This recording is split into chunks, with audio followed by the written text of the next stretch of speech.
আজ পর্যন্ত যত প্রকার জলপাইয়ের আচার খেয়েছেন সব জলপাইয়ের আচারের টেস্টকে হার মানাবে টক ঝাল মিষ্টি জলপাইয়ের এই কুচি আচারের কাছে। আসসালামু আলাইকুম everyone, welcome back to my channel. এটা এমন একটি জলপাইয়ের আচার যেটা খাওয়ার পর আপনি এর প্রশংসা না করে পারবেন না।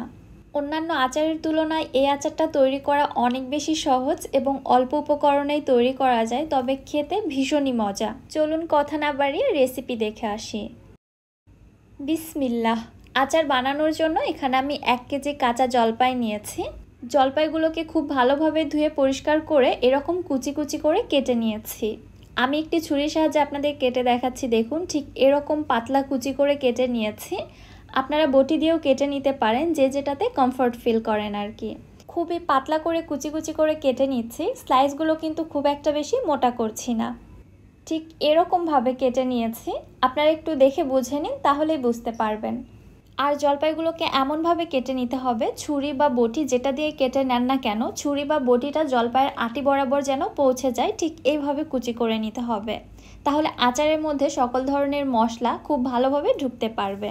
এবারে জলপাইয়ের মধ্যে দিয়ে দিচ্ছি 1.5 কাপ চিনি। চিনির পরিবর্তে আপনারা আচারটা গুড় দিয়েও তৈরি করতে পারবেন। এবারে নেড়ে চেড়ে জলপাইয়ের সঙ্গে চিনিটা খুব ভালোভাবে কোট করে নিচ্ছি এবং এইভাবে জলপাইগুলোকে রেস্টে রেখে দিব আধা ঘন্টার জন্য।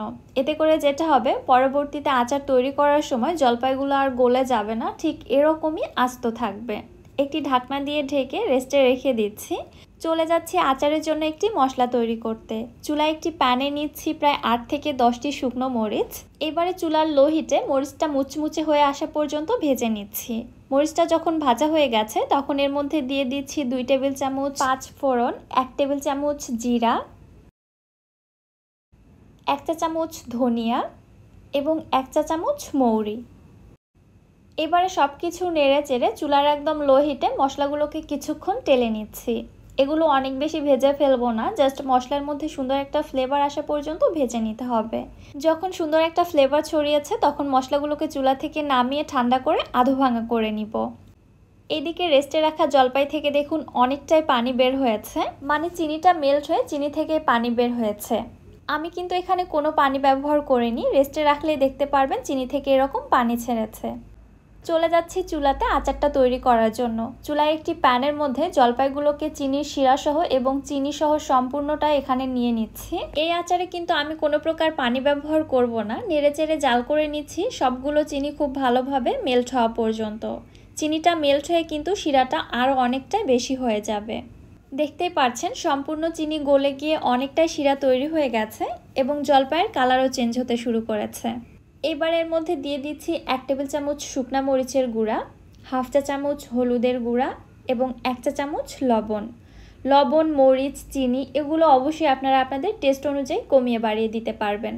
এবারে আলতো হাতে নেড়ে চেড়ে সব কিছু ভালোভাবে মিশিয়ে নিচ্ছি।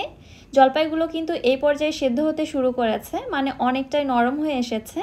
এজন্য জোরে জোরে নাড়াচাড়া করব না, তাহলে কিন্তু এগুলো ভেঙে যেতে পারে। খুবই আলতোভাবে নেড়ে চেড়ে যেতে হবে। প্রায় 5 থেকে 7 মিনিট জাল করে নেওয়ার পরে জলপাইগুলো অলমোস্ট সেদ্ধ হয়ে গেছে। সো এই পর্যায়ে খুবই ধীরে আলতো হাতে নেড়ে চেড়ে যেতে হবে, একদমই তাড়াহুড়া করে নাড়াচাড়া করা যাবে না বা জোরে সোরে নাড়াচাড়া করা যাবে না। জলপাইগুলো যখন পুরোপুরিভাবে সেদ্ধ হয়ে এসেছে তখন এর মধ্যে দিয়ে দিচ্ছি ভেজে আধো ভাঙা করে রাখা মশলাটা। সম্পূর্ণ মশলাটা এখানে আমি দিচ্ছি না, যে পরিমাণে মশলা গুঁড়ো করেছি সেখান থেকে অর্ধেক পরিমাণে দিয়ে দিলাম। আর দিয়ে দিচ্ছি 1/2 কাপ তেঁতুলের কাঠ। কিছুটা তেঁতুল পানিতে 10 মিনিট ভিজিয়ে রেখে এরপর হাতের সাহায্যে মুথে বীজটাকে আলাদা করে সেই পিউরিটা এখানে ব্যবহার করছি। আমি সাজেস্ট করব এই আচারের মধ্যে অবশ্যই তেঁতুলের পিউরিটা ব্যবহার করবেন, এতে করে আচারের টেস্টটা অনেকটাই বেড়ে যায় এবং এই আচারের যে গ্রেভিটা থাকে সেটা খেতে ভীষণই মজা হয়। আলতো হাতে নেড়ে চেড়ে সব কিছু ভালোভাবে মিশিয়ে নিলাম। আপনাদের যদি হাতা দিয়ে নাড়াচাড়া করতে অসুবিধা হয় তাহলে এরকম একটি চামচের সাহায্যে একটি একটি করে জলপাই উল্টিয়ে দিতে পারেন, তাহলে এগুলো আর ভেঙে যাওয়ার কোনো ভয় থাকবে না।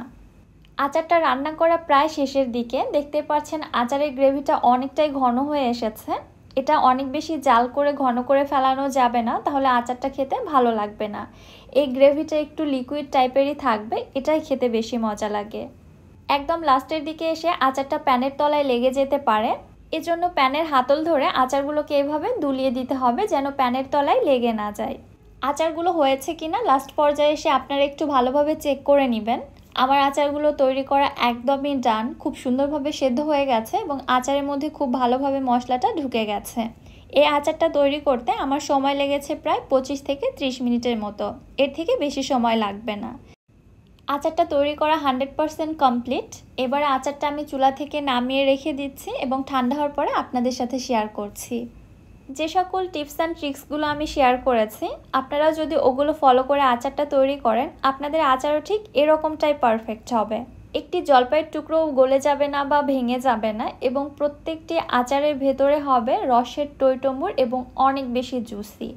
এই আচারের মধ্যে মশলার ফ্লেভারটা এত ভালো পাওয়া যায় যা অন্য আচারে পাওয়া যায় না। আপনাদের একটু ভেঙে দেখাচ্ছি, দেখুন আচারগুলো কতটা লোভনীয় হয়েছে। আশা করছি জলপাইয়ের এই সিজনে আপনারা জলপাইয়ের এই আচারটা তৈরি করতে কোনোভাবেই মিস করবেন না।